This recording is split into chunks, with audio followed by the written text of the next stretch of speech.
Bueno, buenas tardes. Gracias en primer lugar por su presencia y por su asistencia. Mi nombre es Antonio Javier González y durante el año pasado fui el comisario de la universidad para los actos del centenario. Y tomo la palabra hoy, medio minuto, no más, simplemente para dar las gracias a Jesús Maestro.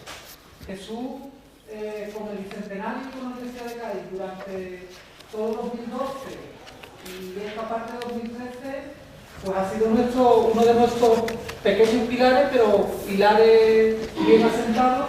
Yo diría que pilar salomónico, o sea, importante.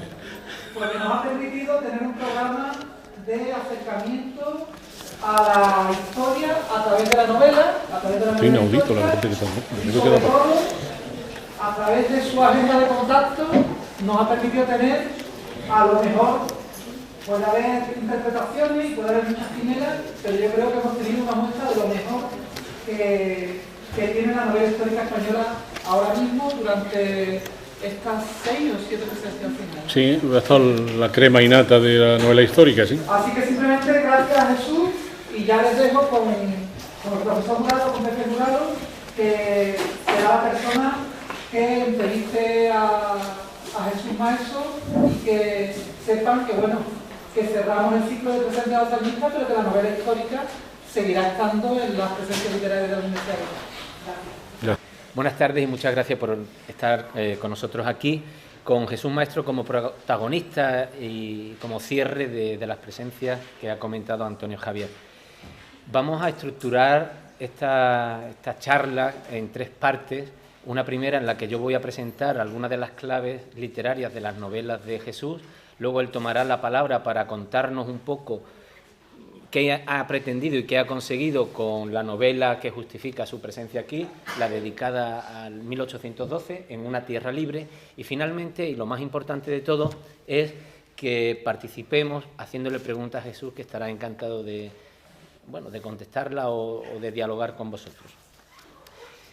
Jesús Maestro es muy conocido entre todos nosotros, y no solo entre nosotros, sino que es muy conocido a nivel nacional. Y esto lo digo para los alumnos extranjeros. Es uno de los narradores históricos más afamados actualmente en España y traducido al extranjero. A pesar de que él escribe, y por eso es conocido, novela histórica, es el primero que no le gusta el calificativo de histórico. Él, ante todo, se considera un narrador, un novelista, y esto de los calificativos siempre empobrecen nuestra mirada de estructuradores, de filólogos de la realidad de un escritor. Por tanto, da igual que sea novela de aventuras, de amor, de intriga política, de ciencia ficción, lo importante es que escribe novelas. Y cuando él las escribe siempre piensa en el lector, y lo que a él le interesa es que la novela finalmente sea buena o mala y que llegue al alma del lector, como ha reconocido más de una vez. Por tanto, aunque es un novelista histórico, entre comillas, hay que considerarlo sin más como un novelista.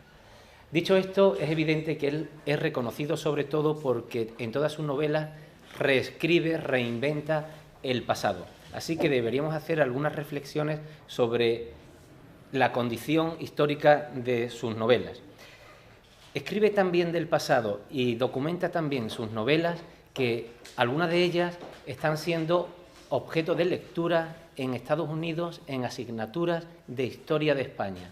Por tanto, lo primero que tenemos que tener en cuenta es que es un escritor serio cuando escribe de historia. Y esto es, entre otras razones, porque él mismo tiene una formación de historiador. Es licenciado y doctor en historia. Por tanto, cuando escribe, sabe de qué lo hace y sabe cómo y dónde documentarse. Ahora bien, frente a otros narradores actuales que utilizan la novela histórica como un pretexto para abrumarnos con mucha información histórica, Jesús Maestro sabe muy bien dosificar el condimento histórico. Nunca hay una sobreinformación, no hay un corta y pega de la Wikipedia para hinchar sus novelas, sino que sabe muy bien dónde está la medida justa.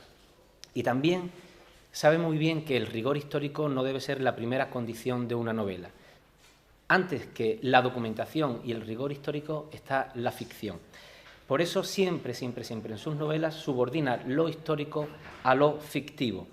Es más, le gusta, y eso lo agradece el lector, que juegue con la frontera entre la historia y la ficción. Le gusta romper y dejar borrosa esa frontera, que lleguemos a meternos tan dentro de la novela que nos dé igual si fue un año antes o fue un año después, si el personaje existió o no. Lo importante es el resultado literario.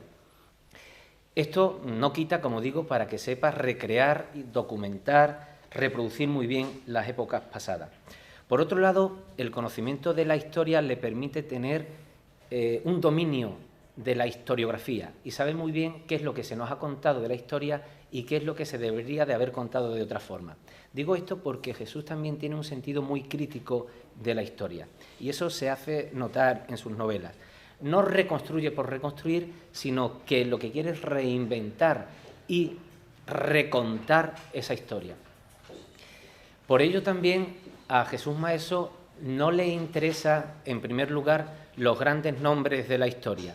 No es un autor que vaya buscando el protagonismo de los héroes o los salvadores de la historia. Y eso que hay grandes personajes, el Alfonso X o el Papa Luna, protagonizando sus novelas. A él lo que le interesa sobre todo es la parte de perdedores. Le interesa sobre todo los que han pasado en sombra a lo largo de la historia, los secundarios de la historia.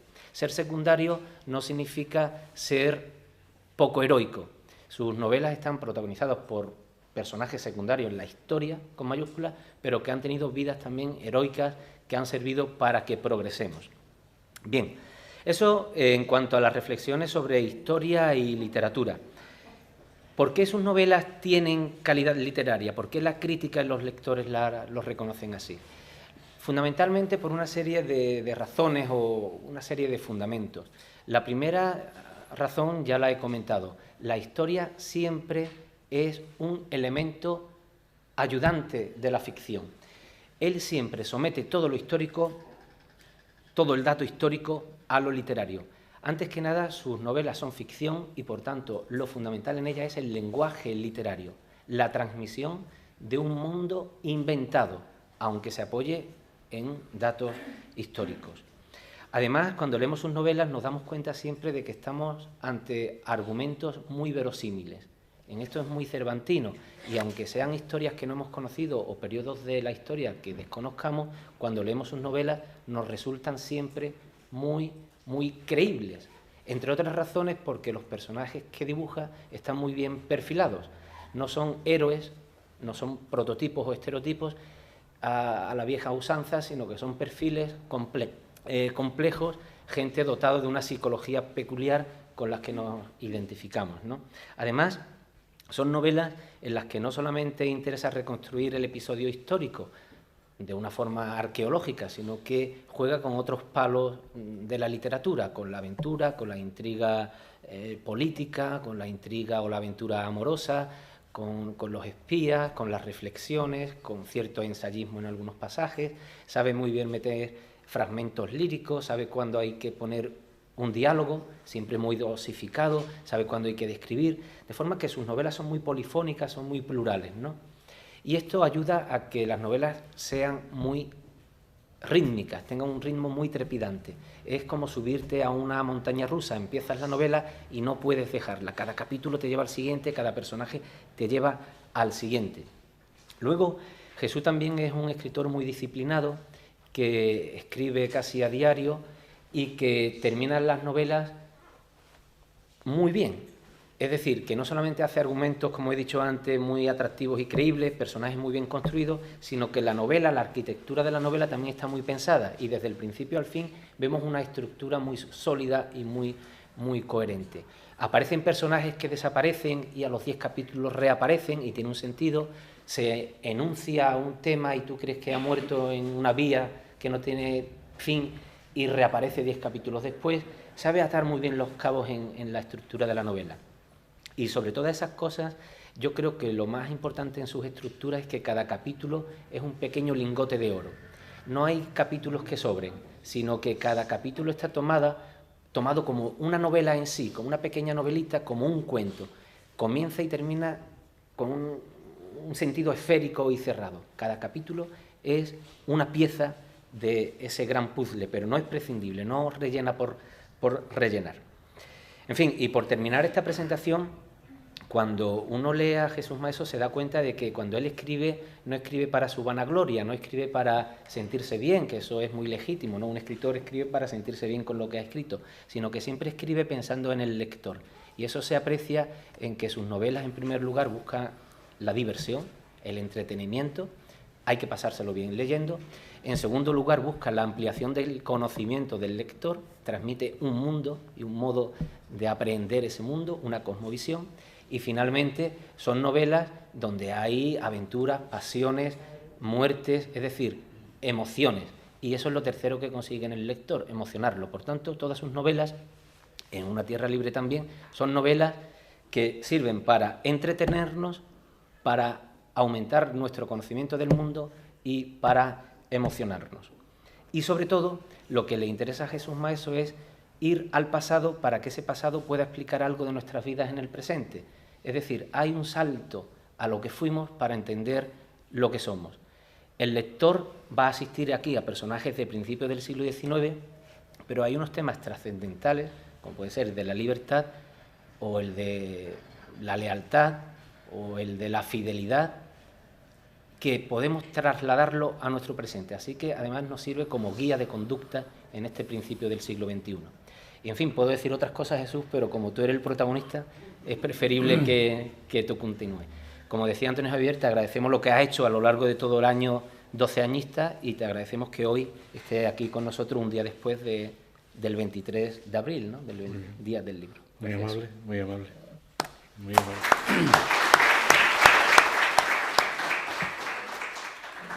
Bueno, yo, francamente, después de escuchar al profesor Jurado, no sé lo que decir. Llevo 20 años en el mundo de la literatura y jamás me habían hecho una presentación semejante. Pero eso se lo dice a todas, Jesús. No. Me he quedado perplejo porque ahí me han hecho críticas en El País, Jacinto Antón, Carlos García Gual, gente muy conspicua y muy ilustre del mundo de la crítica literaria, y ninguno pues había diseccionado mis obras de la forma que tú lo has hecho, y además que has acertado plenamente. Yo nunca me atrevo a decir las cosas que tú has dicho, y no solamente las doy por buenas, sino que te las agradezco en el fondo de mi corazón, porque eso es lo que yo he pretendido siempre desde que hace 20 años o 30 me puse a escribir. Y te lo agradezco de sobremanera, de verdad, porque ha hecho una disección que a todo nuestro muy querido aforo que hoy nos contempla, pues entienden cómo escribo y qué es lo que deseo hacer. Así que voy a dar unas pinceladas sobre lo que has dicho y después que ellos sean los que pregunten y intervengan en nuestra charla. Yo, francamente, las primeras palabras de Antonio Javier, decirle que me siento muy honrado y me siento muy complacido de venir a mi casa, que es esta, la Facultad de Filosofía.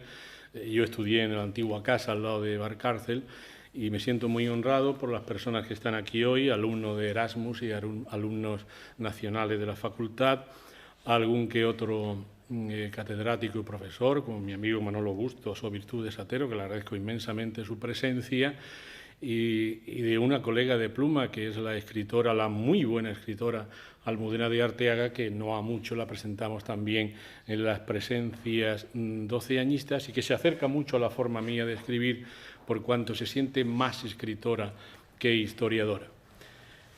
Pues efectivamente, yo escribo así. Muy poca gente ha acertado tan certeramente como mi amigo Pepe Jurado, muy poca gente. Escribo de esa forma. Para mí la historia es una excusa para traer a mis novelas pues las sombras, las virtudes del ser humano, que siempre han sido las mismas de que la historia es historia. Yo, después de pasar por esta casa y estudiar la carrera completa, percibí una verdad histórica que es absolutamente cabal. El hombre siempre se comporta igual. Ya lo decía Voltaire. Solemos decir la frase esa, es que la historia se repite. La historia no se repite. El que se repite siempre es el hombre. El hombre actúa siempre igual, de la misma forma. Y claro, yo en mis novelas, lo que es la historia, para mí es una excusa para escribir. Es una excusa. Y lo ha dicho certeramente Pepe, lo ha dicho de una forma, con una claridad meridiana.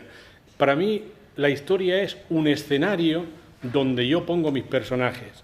que suelen ser siempre personajes secundarios, personajes malditos, y los reyes, los cancilleres, los papas, la gente importante de la historia, aludiendo a una terminología de carnaval, son meros figurantes, meros figurantes.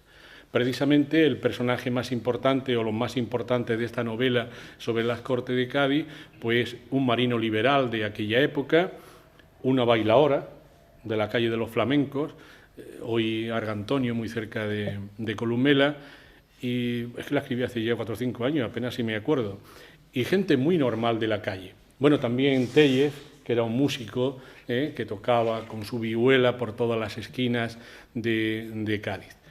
Y luego yo hablo de las Cortes de Cádiz, pero no expresamente de ellas. Hay una serie de libros que se han escrito sobre el particular. Hay uno luminoso, que es Un siglo llama a la puerta, de Ramón Solís, que me parece excepcional. La misma de Arturo Pérez Reverte, que me parece una novela magnífica, que se me olvida el título ahora mismo, El asedio. Pero mi novela es distinta. Yo he querido hacer un recorrido por toda la Constitución de Cádiz. La hemos idealizado excesivamente.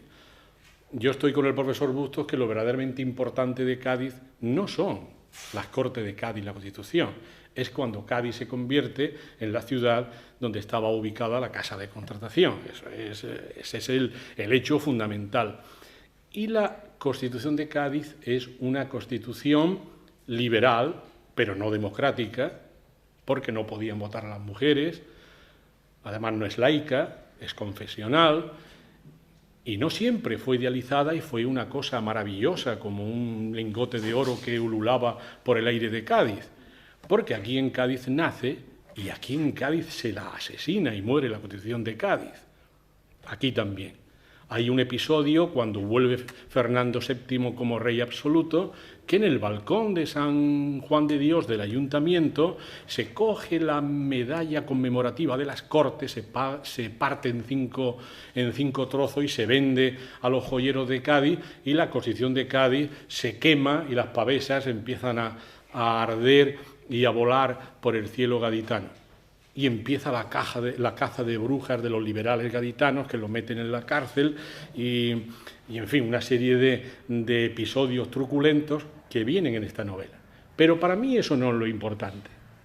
Recuerdo que hace unos 8 o 10 años, cuando yo presenté en Roma el Auriga di Spagna, que lo traducían al italiano, pues había una mesa redonda, estaba Valerio Manfredi, y tuvimos el inmenso honor de que nos visitara aquel día, invitado por Fanny Rubio, Umberto Eco.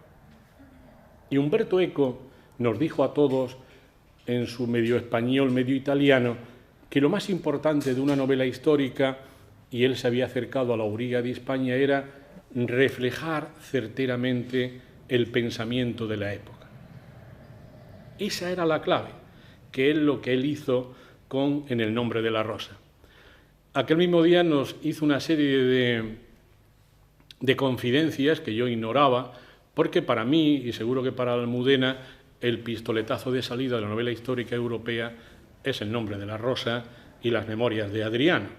Esos son los pistoletazos de salida, donde parece que una serie de autores queremos reescribir la historia, porque la historia siempre la han escrito los amanuenses al servicio del poder. Y entonces había que hacer una nueva revisión de la historia, gente que, siendo amantes de la historia o historiadores, lo podíamos hacer bajo el punto de vista de la literatura. Y me acuerdo de una frase monumental de nuestro querido Fernando Quiñones, que me dijo un día sentado en San Francisco cuando leyó mi novela Algazal, que fue la primera mía que salió al mercado. Me dice: la historia es tanto más verdadera cuando se puede escribir en literatura. Entonces, cuando se acerca a la veracidad exacta de lo que realmente pasó. ¿Qué es lo que él hizo con La canción del pirata, que a mí me parece una novela esplendorosa? Y yo me pregunto, ¿esa es una novela histórica, La canción del pirata? ¿Qué es? Es una novela magistral. Y yo por eso siempre digo, cuando me hacen alguna pregunta, y me la han hecho muchísimas veces, ¿usted escribe novelas históricas? Y no suelo ser muy original. Digo, mire usted, yo le voy a decir lo que dijeron mis dos maestros. Yo tengo dos maestros literarios, que son Alejo Carpentier y Manuel Múgica Laínez. Se acordarán de Manuel Múgica con Bomarzo, que es una novela irrepetible, y con Alejo Carpentier, El siglo de las luces. Entonces, ellos contestaron los dos sin conocerse la misma frase. Mire usted, yo escribo novelas, solamente escribo novelas. Y yo digo exactamente igual, que yo no escribo novelas históricas, pero por una razón muy sencilla, porque la palabra o el sintagma novela histórica es contradictorio en sí mismo, porque historia pertenece al mundo de la ciencia, yo soy historiador, y novela pertenece al mundo de la fantasía, que es lo que hago yo. Yo me imagino historias en otro tiempo, porque me es muy glamuroso escribir sobre la corte pontificia de Aviñón, sobre la Roma imperial, la Córdoba califal, el París de las Cortes, de Cádiz. Me es muy grato escribir sobre eso, ese tipo de cosas. Y no me es nada grato escribir una historia de una chica que se pincha en Vallecas. No me atrae. Cada escritor tiene una forma o tiene un objetivo o escribe por algo. Juan Eslava me decía que para que lo quieran, para que lo amen. Una cosa muy graciosa y muy propia de Juan Eslava. Yo tengo la mía. Yo cuando era joven era inmensamente feliz leyendo. Inmensamente feliz. Es lo que más placer me causa en el mundo. Porque es una experiencia muy cercana al amor o al acto sexual, es así de cercana. Y yo me lo pasaba muy bien. Y quiero que mis lectores, y son muchos, aquí y fuera de aquí, pues se lo pasen muy bien leyendo. Y si encima aprenden historia y se dan cuenta que la historia pues no hace nada más que ser muy parecida lo que pasó en las Cortes de Cádiz hasta aquí, pues miel sobre hojuelas. Y ese es mi criterio. Por eso cuido siempre, y mi amigo Daniel, que está aquí en esta sala y recoge periodísticamente el acto, que también es crítico literario, lo escribía él. Dice, aparte de tener unas tramas verdaderamente fascinantes, lo decía porque es amigo mío, cuida el lenguaje, que lo hace de una forma hermosa, estética. Eso es lo que yo hago siempre. Muestro mi sensibilidad para que coja mi novela, pues goce de ese placer de la lectura que parece ser que se ha perdido. Hace una hora le estaba dando yo una charla a los alumnos mayores de San Felipe Neri del colegio y les decía, es que vosotros sois la generación de las 3 pantallas. Estáis todo el día con la Nintendo, primera pantalla, todo el día con el móvil, segunda pantalla, y luego cuando sobra un poco de tiempo con la televisión. Parece que no tenéis otro mundo que el de las pantallas, y existe otro mundo. El mundo de un objeto maravilloso que es un libro, que el mismo olor, el mismo tacto nos puede llevar a experiencias extraordinarias. Y eso es lo que yo pretendo, con toda mi humildad, y parece ser que a mucha gente le gusta, lo cual pues me agrada muchísimo. Agradezco vuestra presencia, le agradezco las palabras a Pepe y me someto al tercer grado de todo lo que queráis preguntarme, si es que queréis. O tú mismo me vas a preguntar. Yo mismo también te puedo preguntar, pero a buen seguro hay preguntas y si hay un momento en que no hay ninguna, yo ya te hago... Yo tengo aquí un amigo que se llama Fernando Álvarez, mente inquisitiva donde la sabia, que seguro que tiene una para mí. También. ¿Quién comienza haciéndole alguna pregunta a Jesús? Señor Melero. Ha dicho usted novela e historia, que las separa, he entendido esto, pero que ciertamente, y usted lo demuestra en sus escritos, hay una relación muy entrañable, ¿no? En la cual se puede trasladar otro tipo de ensayo. O sea, la relación, hay un principio de relación en todo, en la vida, ¿no?, que nos lleva a derivar en cuanto a un escrito, en cuanto a una historia, en cuanto a unos conocimientos, y llevarlo a un terreno no fantasmagórico, ¿no?, sino más bien imaginario, no sé cómo decirlo, pero que entrañe con una realidad. Es decir, no es una fantasía, no es una epopeya imaginaria, ¿no?, lo que leo en sus libros, algunos que ha caído en mis manos, ¿no? Pero ahora, con lo que ha dicho, pienso pues que ese principio de relación quizás me atrevo a decirle, no sea usted muy consciente de esto, ¿no? Ha llegado a separar esto, ¿no? Poner una frontera entre la historia y la novela, cuando yo creo que son parientes muy próximos. Pienso, le suelto esto para ver qué opina lo que he dicho. ¿No he dicho una barbaridad? No, en absoluto. No. Sí, te puedo contestar perfectamente. Yo es que prefiero que me conozcan como novelista o como escritor que como historiador. Cada uno piensa... Yo tengo colegas míos del grupo este que pertenece a Almudena de Arteaga, que la revista literaria Que Leer, de gran prestigio, dijo los 7 mosqueteros de la novela histórica en este país, y nos metió a Almudena, a mí mismo, a Juan Eslava, y hay muchos de estos colegas míos que no piensan como yo. Y a mí me parece muy bien. Me parece muy bien. Pero te voy a decir una cosa. Precisamente, el éxito de una novela histórica, y lo decía el otro día aquí en este mismo foro Almudena, está en que ese límite entre la fantasía, la literatura y la historia no se perciba. Tú digas, bueno, ¿esto es historia o esto se lo está inventando este? Si se consigue eso, tu novela ha acertado. Y por lo que se ve, por los lectores que me escriben de 1000 lugares, además cada uno hace una interpretación distinta del libro. Hay muchos que me dicen, hay que ver en ese libro usted quería decir... En absoluto. Y es que cuando el libro sale de tus manos, yo ya no le tengo ningún cariño a este libro. Una vez que sale de mis manos, ya no me pertenece. Le pertenece a los miles de lectores que lo leen. Y cada uno hace una interpretación, lo cual es maravilloso. Tú entras en otro mundo, entras en otra esencia, en un mundo paralelo. Por eso se es tan feliz cuando se lee, porque te va desde la realidad y entras en otro mundo. Entonces yo creo eso, que cuando consigues que el limes entre fantasía, historia y demás, y literatura se difumine y no se perciba, entonces has conseguido una novela exitosa. Y yo estoy encantadísimo de escribir novela histórica, por lo que te he dicho antes, que me parece mucho más glamuroso que lo anterior.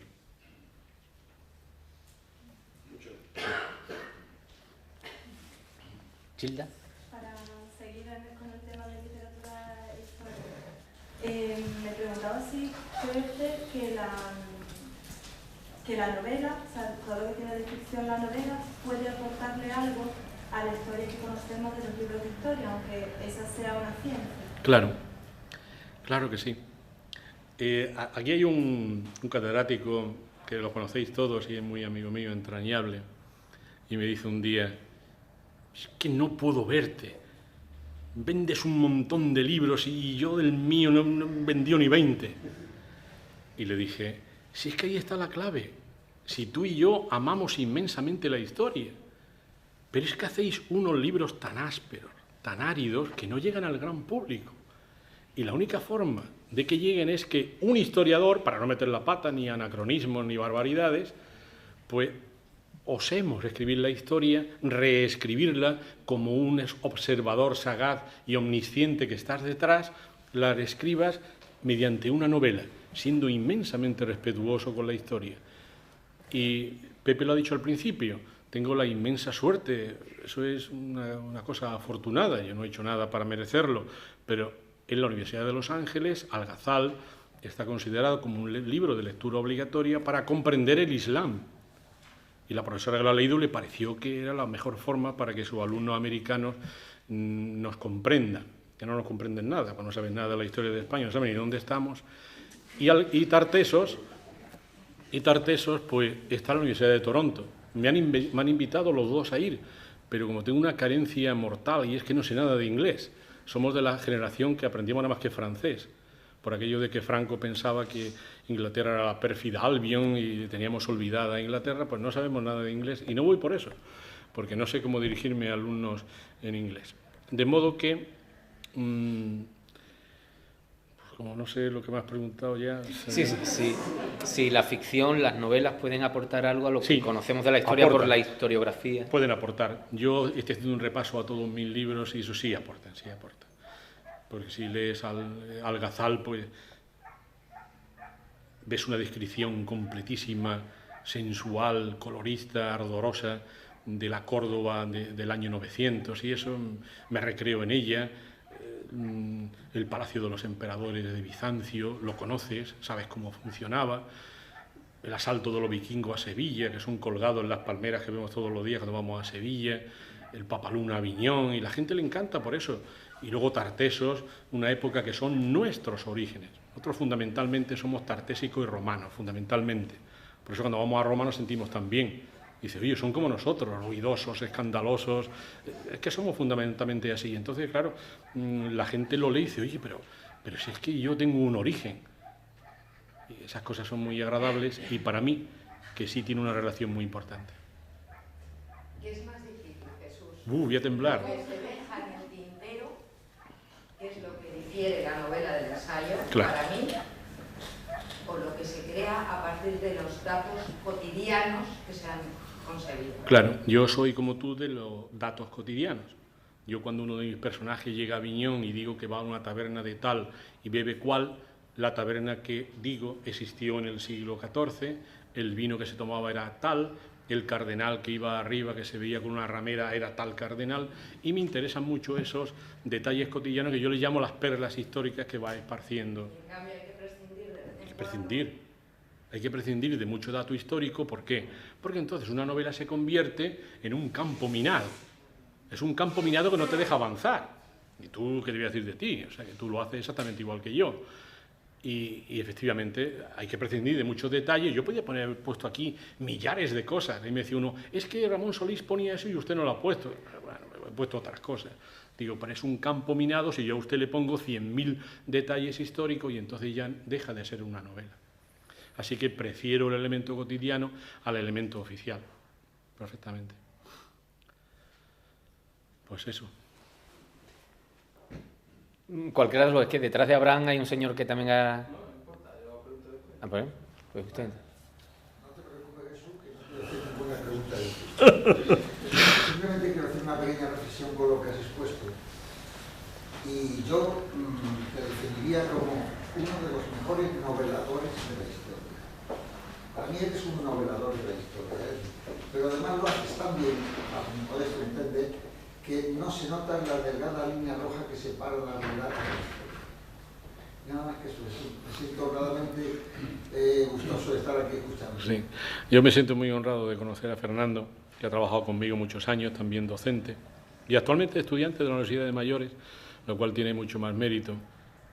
Y él leyó mi primera novela, incluso algún manuscrito, y me animó a que siguiera.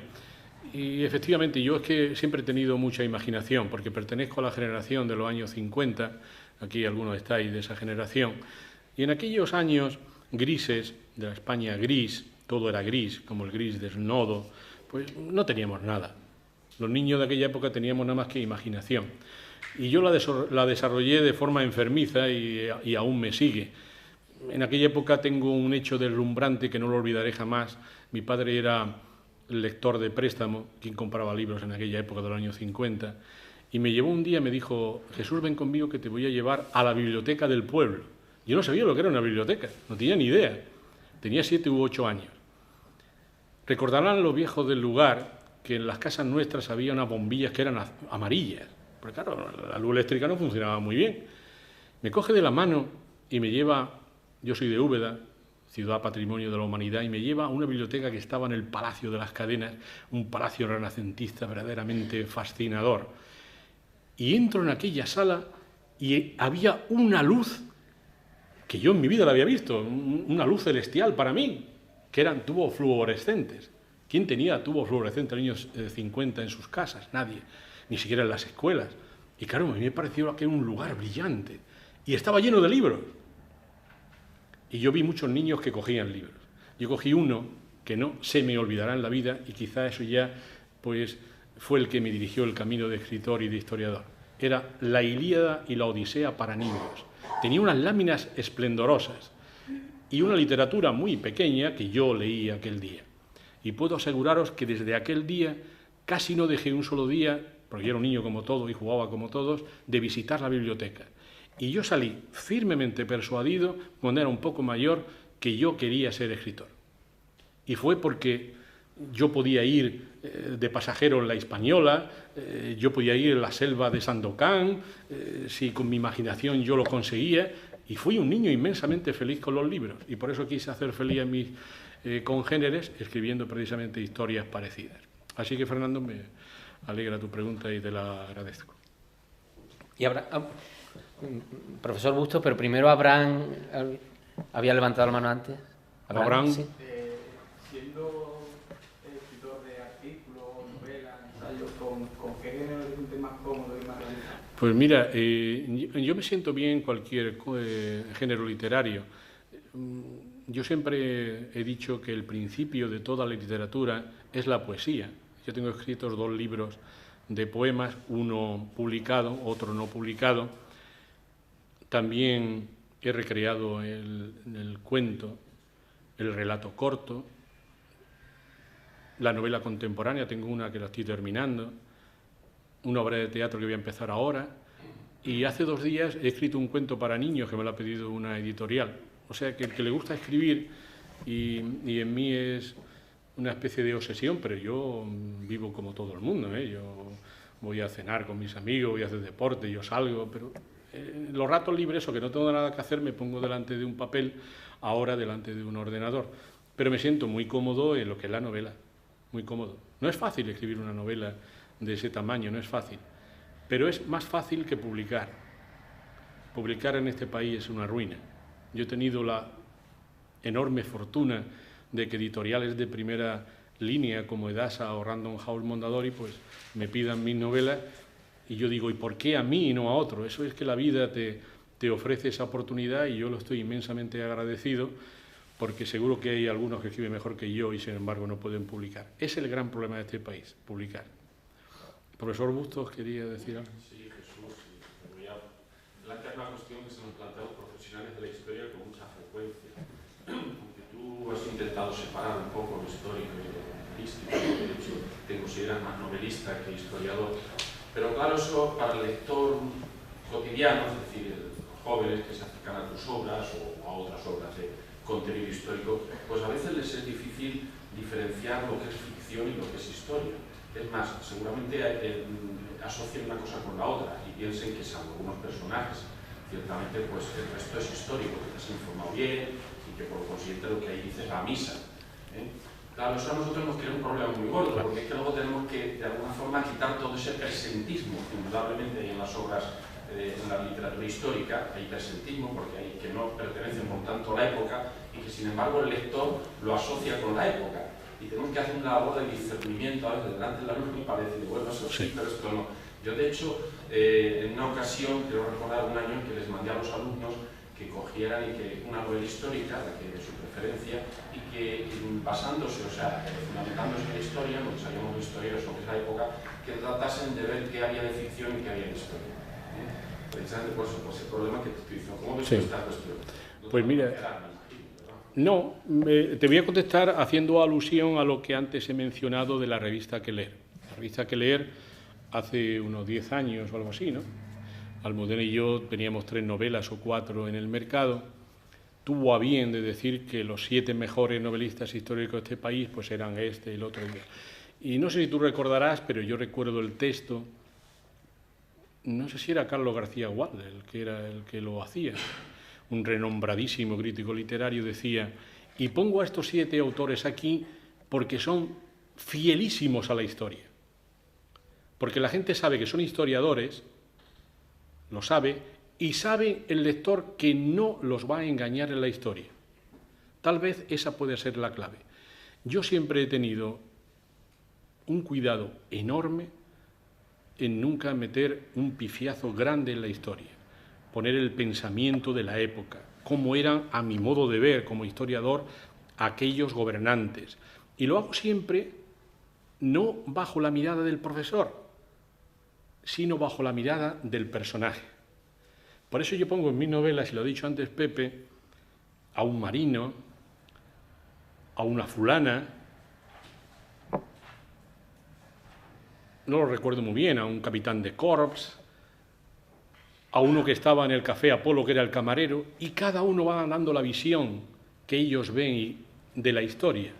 porque no la percibe igual que el diputado liberal que estaba en San Felipe Neri, que el camarero que estaba en el Apolo sirviendo chocolate y café, que la bailaora, que la fulana que por la noche recibía a los soldados de la Armada. Cada uno veía la historia de una forma.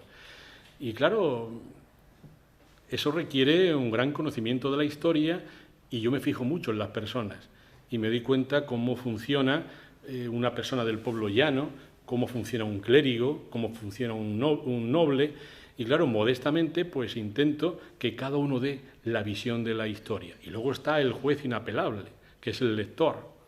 Es el que al final dice, bueno, pues sería así, seguro, porque este hombre veía de esta forma, siendo la época tal, y quizá nos acerquemos. Pero yo, como tú y como algunos de tus alumnos, he leído algunas novelas que nos hacen un daño terrible a los que escribimos la llamada novela histórica oficial, que sin saber historia meten unos pufos que yo digo, bueno, pero ¿cómo se puede escribir novela histórica o pertenecer esta novela a la colección de novela histórica de Grijalbo, cuando dice unas barbaridades enormes? Y sobre todo gente muy conspicua. Noah Gordon dice, llego a Zaragoza y me sorprenden las montañas nevadas de la ciudad. Y digo, yo he ido a Zaragoza 1000 veces y yo jamás he visto una montaña nevada. Ni el cantero de los Pilares de la Tierra lo veía decir una serie de cosas que eran propias de un personaje de la Ilustración. Estaba hablando exactamente igual que Diderot o d'Alembert. Digo, pero si en la Edad Media nadie había pasado del umbral de la libertad, ¿cómo este hombre habla de esa forma? Ahí están los errores. Así que estoy contigo realmente, que habrá novelas que destripan la historia y me la machacan, y luego gente que somos muy, entre ellos Almudena y yo, que somos enormemente cuidadosos con el hecho histórico, hemos estudiado toda nuestra vida historia y creo que no le hacemos ningún mal. Nuestro común amigo Alfonso Franco me decía, he leído tu Papa Luna, que por cierto no aparece nunca el Papa Luna. El Papa Luna no es un personaje de la novela. El Papa Luna es... se estudia en la novela o aparece de 7 cartas que él escribe y encardinan toda la novela. Y lo de las cartas me ocurrió una anécdota curiosísima que la voy a contar porque es absolutamente verídica y algunos la conocen. Estaba yo un día dormitando, porque eran las 4 de la tarde, en casa, en el sofá, y suena el teléfono, lo cogí porque tengo un padre muy mayor, digo, a ver si es que me van a llamar por algo. Cojo el teléfono y aparece una voz muy meliflua, propia de la Santa Madre Iglesia. Dice, buenas tardes, soy el secretario de Monseñor Elías Yáñez, el arzobispo de Zaragoza. ¿Querría usted hablar con él? Yo, ante tan eximia persona, dije, pues claro que sí, claro, ¿cómo no voy a hablar yo con...? Bueno, pues pásemelo. ¿Para qué? Dice, es que le va a comentar algo de su novela, El Papa Luna. Muy bien.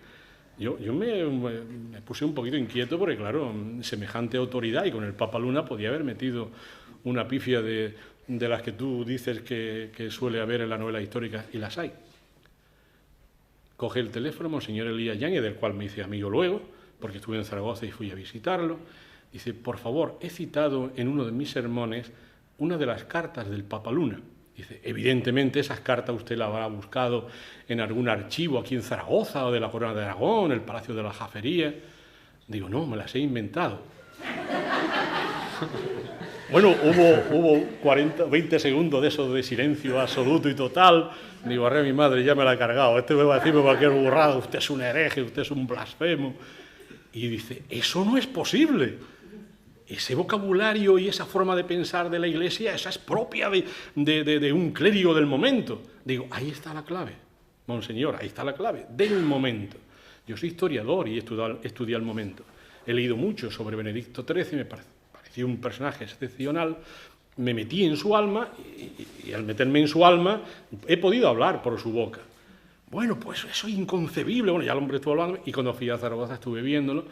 Y el hombre pues se hizo muy amigo mío, decía que era imposible que alguien que no perteneciera al mundo clerical y mucho menos al mundo medieval hubiera escrito aquello. Bueno, yo lo concebí como un halago y dicho por tan eminente eminencia, pues doy por buena el Papa Luna, que según nuestro común amigo catedrático de aquí de medieval, que tú y yo queremos mucho, dice, te has inventado un nuevo Papa Luna. Dice, pero debió ser así. Así debió ser.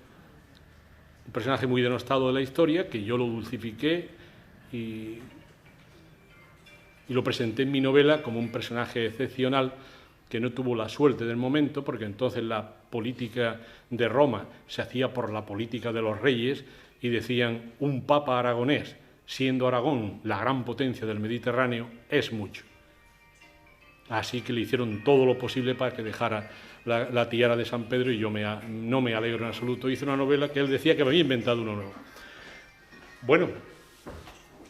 Dani, bueno, y luego Jorge. Dani ha levantado y luego Jorge allá. Dani. Una pregunta sencilla, pero como tenemos mucho público joven, a lo mejor alguno tiene algunas inquietudes. Cuando dices público joven te estás refiriendo a mí, ¿eh? Sí, a todos los que estamos aquí delante.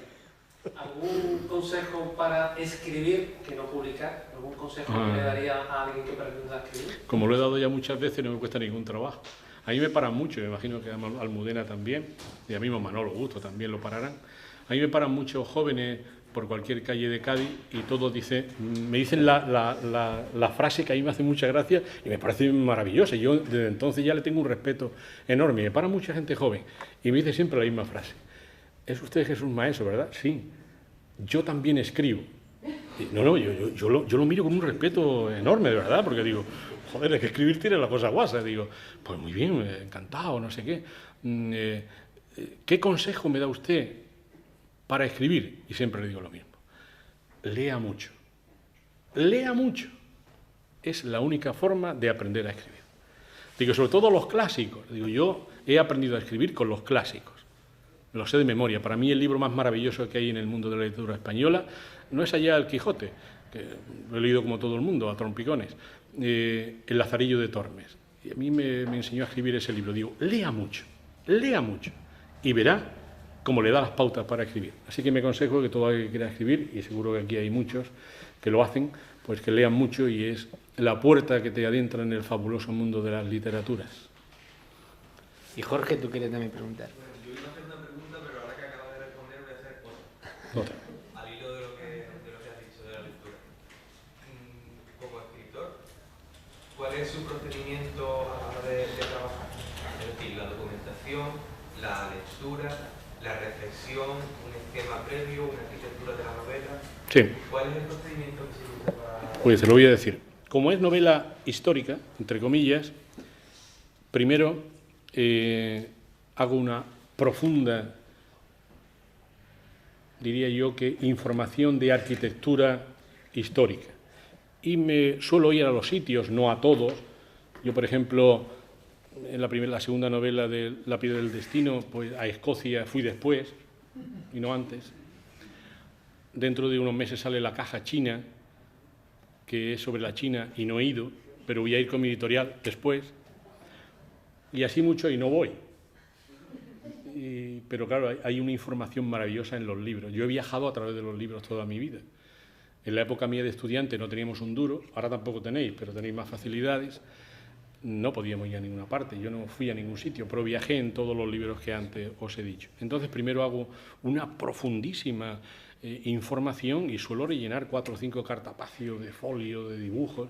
Humberto Eco, por ejemplo, de la abadía aquella, me parece que hizo 2 centenares de dibujos, él, manuscritamente. Curiosamente, él le puso el nombre de Crimen en la abadía. Fíjense qué título más vulgar.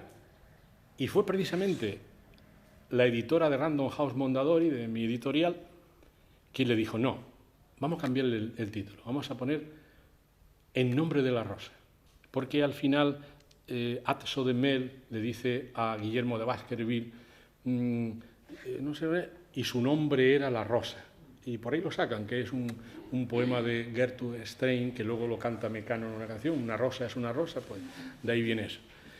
Y una vez que he hecho eso, empiezo ya a hacer mi andamio en mi cabeza. Cuando voy pasando por la playa, cuando estoy en algún sitio que estoy aburrido, empiezo a hacer ya la arquitectura en mi cabeza. Y para mí eso podía ser lo más difícil, lo más difícil. Y luego ya, como decía en un principio, que tengo esa enfermiza imaginación, empiezo a escribir y para mí eso es lo más fácil. Y relleno 600, 700 páginas, tengo que pararme porque si no las novelas podían tener 900. Así que mucha documentación, pergeniar en la cabeza el andamio de la novela y luego ya lo otro, que es lo que tengo un poco de facilidad, porque hay otros que yo estoy viendo aquí, amigos míos, que son maravillosos en otras manualidades de la vida, por lo mío es imaginar y ahí no me cuesta ningún trabajo. A mí el oficio de novelista, ningún trabajo. No lo digo como una virtud, lo digo que no me cuesta. Y ese es mi proceso, 1, 2 y 3, documentación, pergeniar, escribir. Y me lo paso muy bien. Muy mal cuando corrijo. Cuando me dice la editora, bueno, ahí van las galeradas, corrige el libro. A mí eso ya es que me parte, porque es que resulta que ya la has leído 1000 veces la novela y vuelto otra vez. Creo que a Almudena le pasa igual. Dime, Mila. En relación precisamente a eso, ¿cómo quitas la paja? ¿Cómo dices, a ver, este tema, lo que estabas ahí hablando antes, lo que se queda en el tintero, ¿lo revisas mucho? La reviso 8 y 10 veces. Y no me cuesta... No me arrepiento de dar tijeretazo o borrar en absoluto. Digo, este dato es muy bonito, afuera. Yo pienso siempre en el lector. Digo, el lector no tengo yo ningún derecho a mortificarlo. Pero que me imagino que eso, que lees una primera página y corrige, Sí. porque nunca estarás satisfecho. Nunca. Ahora tienes que parar una vez, Sí, porque si no paras, entras en la locura. Sí. Te vuelves un majara absoluto. Y ya cuando ya la corrijo 6 veces, digo, hasta aquí hemos llegado. La largo. Y por eso ya no les tengo ningún cariño. No los amo. ¿Y tienes, Jesús, tienes lectores de confianza a los que le das el manuscrito antes de publicarlo? Sí. Dani Heredia ha leído un par de mis novelas y me suelen dar una serie de consejos bastante curiosos. Sí. Tengo siempre... Fue un consejo de Juan Eslava Galán que dice, tú siempre déjasela a alguien que sea un gran lector más que otra cosa. Y siempre se la dejo a un gran lector. Si es versado y tal, pues mejor. Y me dan siempre unos consejos muy certeros. Sí. No, sobre todo lo que tú dices, que llega un momento en que tú ya la mirada ya no ve más. No tiene objetividad. Llega un momento ya en que, y las detesto, las odio, y ya lo que quiero es que alargarlas y que las publiquen. ¿Alguien del fondo que quiera preguntar? ¿Vosotras allí? Mira, esta es una estudiante alemana. ¿Alemana? Sí. He escrito una novela sobre Alemania, sobre la orden teutónica. Sí, el lazo púrpura. Si hubiera traído una... Bueno, la daré un día a Pepe para que te la dé. Pues ha dicho que ya sabía que iba a ser escritor con 8 o 9 años, cuando iba a la biblioteca cada día y todo eso, pero cuando empezó a escribir, ¿con qué edad? ¿Tuvo éxito de repente o inmediatamente? Sí, fue de repente. Bueno, yo empecé a escribir cuando era pequeño. En bachiller tuve un cura que fue el que me alentó, leyó una redacción mía y me dijo que debía de seguir adelante, pero yo desde pequeño siempre quise ser escritor. Discúlpenme mi petulancia, pero es que siempre quise. Quiero deciros con esto que si vosotros o alguno de los alumnos que están aquí pretenden serlo, si os lo proponéis llegáis. Y luego tener la suerte que yo tuve, con 30 y pico años, terminó la carrera de Filosofía y Letras aquí en esta facultad. Ya creía que estaba suficientemente formado con todas mis lecturas y demás, y dije, ahora voy a empezar a escribir. Y cogí la primera novela, El Gazal, y con una osadía enorme, sin ser nada conocido, no me conocía nadie, ahora que me conozcan tampoco mucho, pero bueno, un poquito más así, pues lo mandé a Barcelona a la editorial Edasa, que es una editorial internacional. Y a los 10 días tenía un contrato y 2 billetes de avión para ir a Barcelona. Pero eso le puede ocurrir a uno, pero luego se quedan en el camino muchísimos tan buenos como yo o como cualquiera. O sea que tuve un afortunado golpe de fortuna que no todo el mundo tiene. Y le estoy muy agradecido al mundo de la literatura, de verdad, porque soy yo y no otro. Y me siento muy honrado, pero la vocación fue desde muy pequeño. Luego esa primera novela, lo digo por primeras novelas, ¿no?, que es lo que puede tener aquí la gente, tuvo la fortuna de ser finalista del Ateneo de Sevilla. Sí. ¿Un premio a una primera novela también es un respaldo necesario hoy día? Fue el respaldo, porque yo tuve la picardía de cuando envié el libro en un sobre, metí una página del diario de Sevilla o el ABC, en la cual ponía que había sido finalista del premio Ateneo de Sevilla. Y claro, cuando el lector de Edasa vio aquello, dijo, oye, cuando ha llegado a finalista no debe ser tan mala, vamos a leerla. Sí, fue un golpe de suerte. Después ya he tenido otra serie de premios, como Almudena, que ya lo han dado de espaldarazo. Hombre, ha conseguido el premio Caja Granada de Novela Histórica, que es el premio con más prestigio en el panorama nacional, ¿no? A la cúpula del mundo, ¿no? Sí. Y esta misma novela, el año pasado, fue también premio de las letras de un programa cultural, El Público, de Canal Sur, ¿no? Así que desde aquel momento hasta este ha tenido otros premios, Sí, como tú dices, sí. ¿no? Luego lo que pasa es que los premios no os fiéis de ellos, porque luego Hacienda se lleva la mitad. Es tremenda, Hacienda te pega unos destacazos a los escritores, yo no lo puedo explicar, de verdad, ¿eh? No, y van sobre los derechos de autor, que no es un dinero que te den. Exactamente. Es un anticipo de los libros que... Un anticipo de los... No es un premio. O sea, nos maltratan cruelmente. Si no fuera porque luego tienen la satisfacción Eso de... sería también, yo creo, muy enriquecedor que lo contéis, ¿no? Porque el alumnado a lo mejor no lo sabe, lo de el premio como adelanto de lo que vendas, ¿no? Sí, así es. Lo hacen como diciendo, oye, te damos el premio, que era un premio muy cuantioso, porque eran 200.000 euros, que eso está muy bien. Pero dice, es a cuenta de lo que vendamos, ¿eh? Luego no te dan un duro la editorial. Y claro, luego la editorial también con los escritores, para que lo sepáis, pues no son honestos con nosotros. Dicen que has vendido 5.000 cuando has vendido 15.000. Como eso no se puede demostrar nunca, ¿no?